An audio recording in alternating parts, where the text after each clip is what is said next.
आषाढ़ पूर्णिमा गुरु पूर्णिमा की कहानी।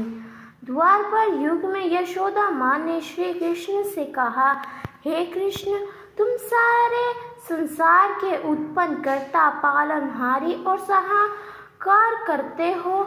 आज मुझे कोई ऐसा व्रत बताओ जिसको करने से मृत्यु लोक में भी स्त्री को विधवा होने का भय ना रहे तथा यह व्रत सभी मनुष्यों की मनोकामना पूर्ण करने वाला हो। और श्री कृष्ण कहने लगे, हे माता, तुमने अति सुंदर प्रश्न किया है। मैं तुमसे ऐसे व्रत के बारे में विस्तार से बताता हूँ। सौभाग्य प्राप्ति के लिए स्त्री को 32 पूर्णिमा व्रत करनी चाहिए। इस व्रत को करने से स्त्रियों को सौभाग्य की प्राप्ति होती है। यह व्रत अत्यंत सौभाग्य देने वाला और भगवान शिव के प्रति भक्ति को बढ़ाने वाला है। यशोदा जी कहने लगी, हे कृष्ण, प्रथम इस व्रत को मृत्युलोक में किसने किया था? इसके विषय में विस्तार से मुझे बताओ। श्री कृष्ण कहने लगे, इस भूमंडल पर अनेक प्रकार के रत्नों से परिपूर्ण कार्तिक नाम की एक नगरी थी। वहाँ चंद्रास नामक राजा राज्य करता था। उसी नगर में धनेश्वर नाम का एक ब्राह्मण था और उसकी स्त्री अति सुशीला रूपवती थी। दोनों ही उस नगरी में बड़े प्रेम से रहते थे।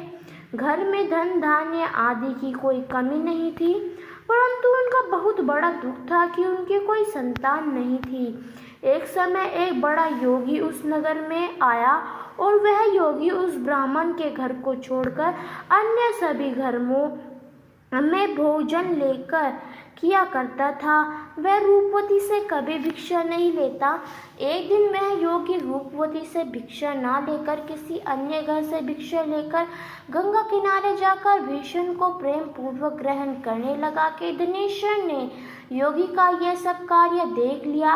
अपनी भिक्षा के अनादर से दुखी होकर धनेश्वर योगी से बोला, हे माता, हम आप सब घरों से भिक्षा लेते हैं, परंतु आप मेरे घर से भिक्षा क्यों नहीं लेते?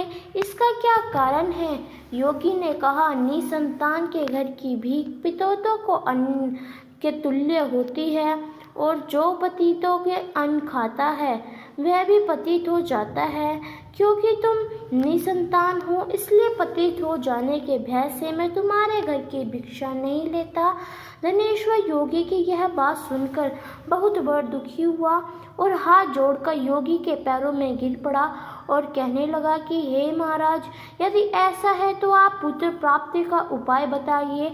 आप सब जीवनी मुझ पर कृपा कीजिए। हे भगवान, मेरे घर में धन की कोई कमी नहीं है, परंतु मैं पुत्र न होने के कारण अत्यंत दुखी हूँ और आप मेरे इस दुख का हरण करें। आप सामर्थ्यवान हैं।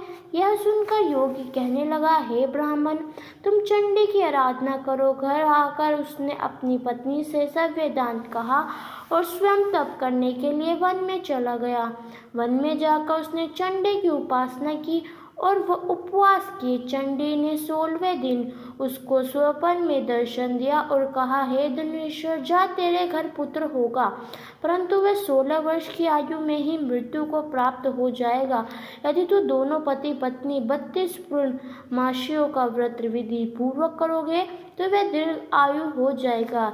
जितनी तुम्हारी सामर्थ्य हो, आटे के दिए बनाकर शिवजी भगवान का पूजन करना, परंतु पूर्णमासी के 32 होने चाहिए।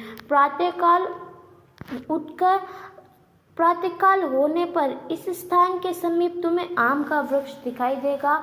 उस पर चढ़कर तुम एक फल तोड़कर शीघ्र ही अपने घर ले जाना और अपनी पत्नी से वेदांत कहना। श्रुतु स्नान के पश्चात वह सब कुछ स्वच्छ होकर श्री शंकर भगवान का ध्यान करके उस फल को खा लेगी। शंकर भगवान की कृपा से उसको गर्भ हो जाएगा।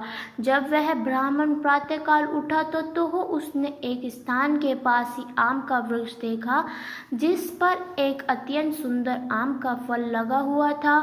उस ब्राह्मण ने उस आम के वृक्ष पर चढ़कर फल को तोड़ने का प्रयत्न किया, परंतु वृक्ष पर कोई बार प्रयत्न करने पर भी वह चढ़ नहीं पाया। तब उस ब्राह्मण को बहुत चिंता हुई। तब विघ्न विनाशन श्री गणेश भगवान की वंदना करने लगा। हे दयानिधि, आपने भक्तों के विघ्नों का नाश करके उनके मंगल कार्यों को करने वाले, दुष्टों का नाश करने वाले, रिद्धि सिद्धि प्रदान करने वाले, आप मुझ पर कृपा करके इतना बल दे कि मैं अपने मनोरथ को पूरा कर सकूं। इस प्रकार गणेश जी की प्रार्थना करने पर उनकी कृपा से धनुष्वर वृक्ष पर चढ़ गया और उसने सुंदर आम के फल को तोड़ लिया। और धनेश्वर ने सोचा, जो वरदान जल मिला है जाकर अपनी पत्नी को दे दिया। और उसने पत्नी ने अपने पति कहे अनुसार उस फल को खा लिया और वह गर्भवती हो गई। देवी जी की असीम कृपा से उसे एक अत्यंत सुंदर पुत्र उत्पन्न हुआ, जिसका नाम उन्होंने देवीदास रखा। माता पिता के हर्ष और शोक के साथ वह बालक शुक्ल पक्ष के चंद्रमा के भक्ति वह बालक अपने पिता के घर में बड़ा होने लगा। भगवान की कृपा से वह बालक सुंदर सुशील, विद्या पढ़ने में बहुत ही निपुण हो गया। तो ये थी हमारी गुरु पूर्णिमा की व्रत कथा। आपको कैसे लगी हमें कमेंट कर ज़रूर बताएं और अंत तक हमारे साथ बने रहने के लिए आप सभी का बहुत बहुत धन्यवाद।